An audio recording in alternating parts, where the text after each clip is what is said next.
Russian President Vladimir Putin issued a statement on February 14, 2026, reaffirming Russia's support for Iran's sovereignty and legitimate interests amid what the message characterized as mounting threats from the United States. This declaration came as the United States deployed the USS Gerald R carrier strike group to the Middle East to join the USS Abraham Lincoln already operating in the region, creating the most significant concentration of American naval power near Iran in recent years. The convergence of Russian diplomatic support, American military positioning, and ongoing, but unproductive nuclear negotiations in Oman creates a complex strategic environment where multiple parties are signaling positions while maneuvering for advantage. The significance lies not in immediate conflict, but in understanding how these dynamics shape the probability of various outcomes ranging from negotiated settlements to military confrontation. This analysis examines the current US-Russia-Iran strategic triangle through interconnected dimensions. We will establish the confirmed facts regarding Russian statements of support, American military deployments, the status of negotiations, and positions articulated by relevant parties. We will contextualize these developments within the broader history of US-Iran relations, Russia-Iran cooperation, and regional security dynamics following the June 2025 conflict. We will assess the strategic calculations driving each party's actions and the constraints they face. Finally, we will evaluate plausible scenarios for how this situation could develop and the factors that might influence trajectories toward either de-escalation or intensified confrontation. Putin's February 14 message to Iranian President Masoud Pezeshkian marked the 47th anniversary of Iran's Islamic Revolution. In the statement, Putin described Russia-Iran relations as friendly and based on good neighborliness and expressed confidence that the comprehensive strategic partnership between the two countries would continue to strengthen. The message specifically referenced support for Iran's efforts to protect its sovereignty and ensure national security under the ongoing difficult international circumstances. This phrasing represents standard diplomatic language, but carries weight given the context of simultaneous American military buildup and ongoing nuclear negotiations. The Russia-Iran strategic partnership has deepened significantly since 2022. Formalized through a comprehensive strategic partnership treaty signed in January 2025 and ratified by both countries' parliaments. This treaty commits Moscow and Tehran to closer cooperation across political, economic, security, and technological fields over a 20-year timeframe. While the treaty does not include a mutual defense clause requiring military intervention to protect the partner, it does provide for expanded military technical cooperation and coordination on security issues. In December 2025, the foreign ministers of both countries signed a cooperation document outlining a consultations program for 2026 to 2028, further institutionalizing the bilateral relationship. The practical manifestation of Russia-Iran cooperation includes multiple dimensions.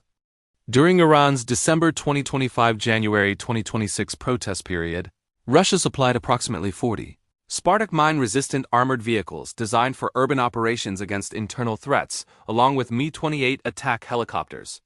Russian and Belarusian Il-76 transport aircraft conducted multiple flights to Tehran during this period along routes designed to avoid NATO airspace. Russia has also provided internet suppression technology that Iranian authorities employed during the protests when the government imposed severe information controls including widespread internet shutdowns. However, Russian support has limits demonstrated by historical pattern.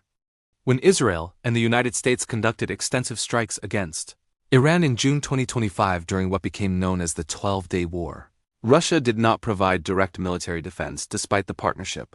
Similarly, Russia did not intervene when Syria's Assad regime collapsed in 2024, and Russian forces withdrew rather than defending the government.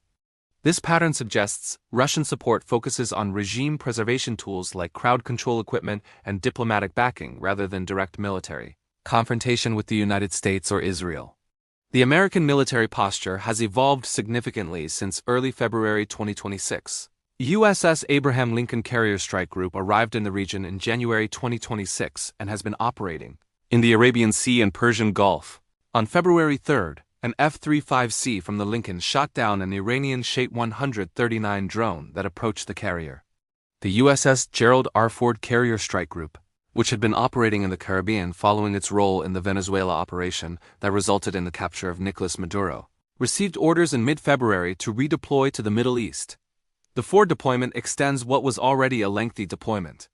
The carrier left Norfolk, Virginia in June 2025, meaning the crew will have been deployed for approximately 8 to 9 months by the time the ship reaches the Middle East, with potential extension until April or May 2026. This represents an unusually long deployment cycle that places strain on personnel and equipment. The decision to deploy Ford, despite these factors, signals prioritization of maintaining maximum military options in the region. The dual-carrier presence provides substantial strike capability. Both Ford and Lincoln are nuclear-powered carriers capable of sustained operations. Ford, as the lead ship of its class, represents the most advanced carrier in the American fleet with electromagnetic aircraft launch systems, allowing approximately 160 sorties per day compared to 120 on older carriers. Combined, the two carriers can generate overwhelming air power, including F-35C and F-A-18EF fighters, EA-18G electronic warfare aircraft, and various support platforms. Additional American forces in the region include multiple guided missile destroyers equipped with Tomahawk cruise missiles and ballistic missile defense capabilities, Patriot and Thiad missile defense systems positioned across the Gulf states, and more than 30,000 U.S. service members stationed across bases in Bahrain, Qatar, Kuwait, Saudi Arabia, UAE, Jordan, Iraq, and other locations. This force structure provides capability for sustained air operations against Iranian targets if ordered. President Trump's public statements have emphasized both negotiating possibilities and military options. On February 13, Trump confirmed the Ford deployment while stating he believed negotiations would be successful, but warning it would be very traumatic and a bad day for Iran if no deal is reached. He suggested a timeline of approximately 1 month for reaching agreement. On February 14, Trump stated that regime change in Iran would be the best thing that could happen, noting that, for 47 years, they've been talking and talking and talking. These statements reflect the administration's dual-track approach of maintaining pressure while keeping negotiating channels open. The deployment of massive military capability signals that options exist beyond diplomacy, while simultaneous emphasis on negotiations suggests preference for avoiding military conflict if Iranian concessions can be obtained. However, the specific concessions demanded remain subject to interpretation, with American officials emphasizing zero enrichment of uranium and restrictions on ballistic missiles, while Iranian officials have rejected these demands as exceeding their obligations under international law. The negotiations occurring in Oman represent indirect talks where American and Iranian representatives communicate through Omani intermediaries rather than meeting directly. The first round occurred on February 6, 2026, without producing announced agreements. Subsequent discussions have continued but without public indication of progress. Iranian officials visiting Oman and Qatar in mid-February exchanged messages with American intermediaries, but talks that Trump suggested might occur did not materialize as anticipated. Israeli Prime Minister Benjamin Netanyahu met with Trump on February 11, 2026, and advocated for including Iran's ballistic missile program and support for groups like Hamas and Hezbollah in any agreement. Netanyahu has consistently called for military action to prevent Iran from developing nuclear weapons capability and has expressed skepticism about negotiated solutions. Israel's position creates additional complexity as American policymakers balance alliance commitments to Israel against their own assessments of whether military strikes would achieve sustainable results. The Iranian domestic situation adds another dimension.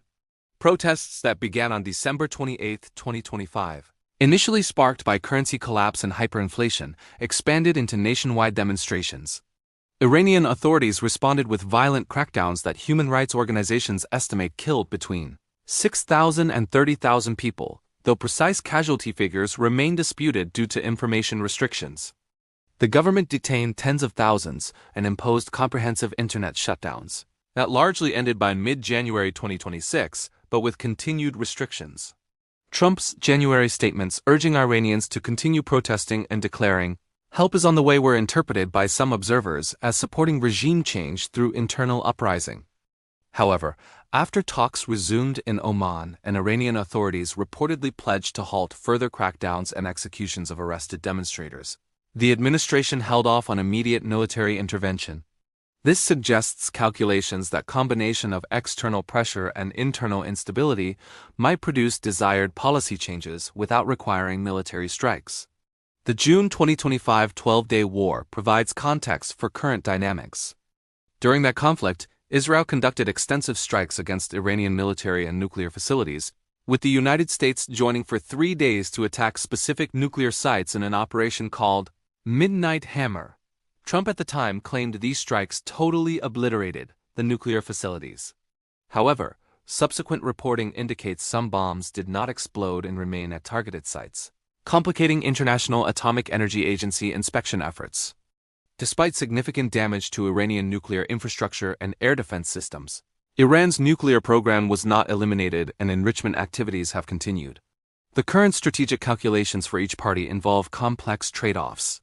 For the United States, military strikes could further degrade Iranian nuclear and missile capabilities, but would likely trigger retaliation against American forces and allies in the region, potentially initiating sustained conflict with costs exceeding benefits.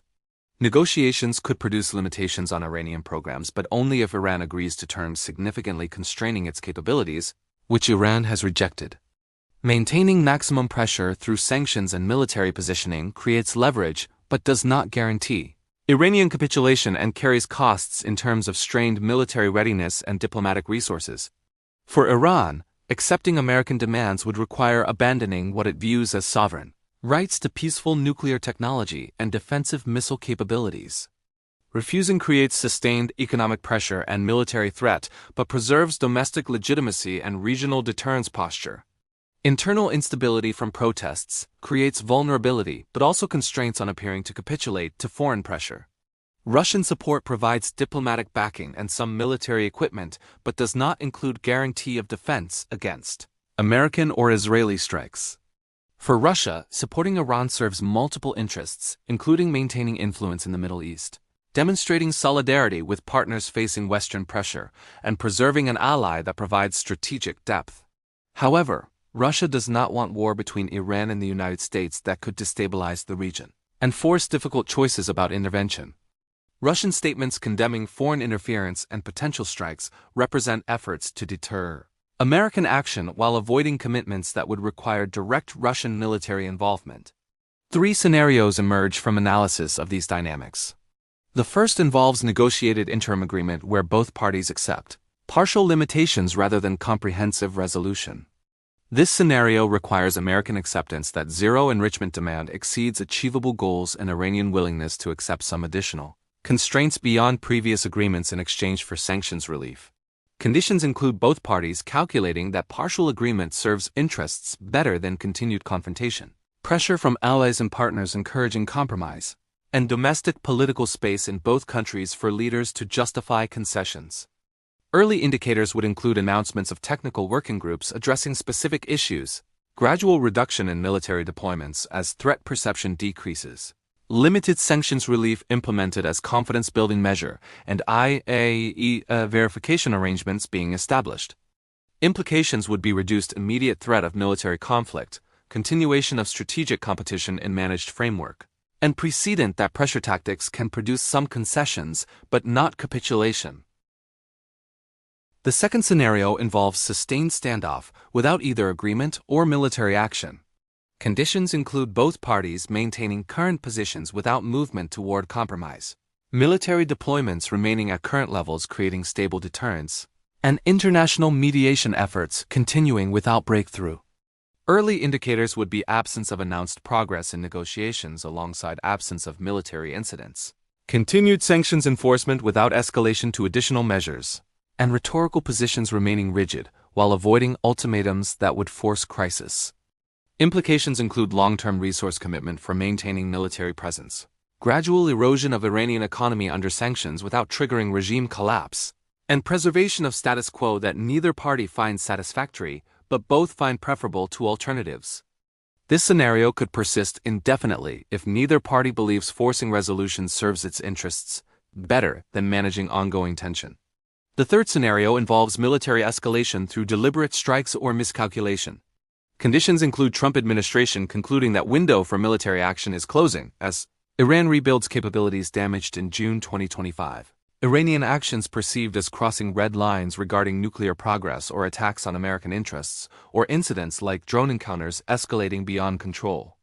Early indicators would be intelligence reports of strike preparations, withdrawal of diplomatic personnel, increased alert levels at regional bases, and final warnings issued through official channels. Implications would be sustained air campaign against Iranian nuclear and military targets, lasting days or weeks, Iranian retaliation against American forces and regional allies, including possible closure of Strait of Hormuz, regional instability, affecting energy markets and global economy, and potential for conflict expansion if Russia or China provide more active support to Iran. This scenario represents highest risk but also possibilities some decision-makers view as necessary to prevent Iranian nuclear weapons capability. Russian backing for Iran amid US-Iran tensions represents alignment of authoritarian states facing Western pressure but does not include commitment to military defense that would risk direct Russia-US confrontation. American military buildup creates capability for major strikes while negotiations continue without apparent progress. Iranian position remains rejection of demands it views as exceeding obligations under international law. Three plausible scenarios exist, ranging from interim negotiated limits to sustained standoff to military escalation, with multiple factors including domestic pressures, alliance considerations, and strategic calculations determining which trajectory develops. What remains uncertain is whether parties will find terms acceptable to both sides, whether patience for sustained tension can be maintained, or whether events will force choices between capitulation and confrontation that neither party currently desires. The regional implications extend beyond the immediate US-Iran-Russia triangle. Gulf Arab states including Saudi Arabia and UAE maintain complex relationships with all three parties, seeking to avoid being drawn into conflict while protecting their interests. These states have warned that military strikes could spiral into regional war affecting oil, infrastructure and trade routes through the Strait of Hormuz, through which approximately 1/5 of global oil transits. Their positions create additional pressure for diplomatic resolution, while also limiting options for escalation that would threaten their economies. Israel's role as American ally with independent strike capability adds another variable. Netanyahu has demonstrated willingness to conduct operations without American approval when he judges Israeli security requires action. The possibility of Israeli strikes triggering American involvement creates scenarios where escalation occurs through allied action rather than direct American decision. Managing this dynamic requires coordination that may not always align American and Israeli assessments of timing and necessity. Iran's remaining regional partners, including Hezbollah in Lebanon, groups in Iraq and Syria, and Houthi forces in Yemen, provide asymmetric capabilities for response to strikes. However, these groups have been significantly weakened by recent conflicts. Hezbollah suffered losses during confrontations with Israel. Iraqi groups face internal political constraints. How this remain engaged in Yemen conflict? Their capacity and willingness to conduct major operations on Iran's behalf is questionable, reducing the effectiveness of Iran's traditional strategy of responding through proxies rather than direct action. The nuclear program technical status remains disputed.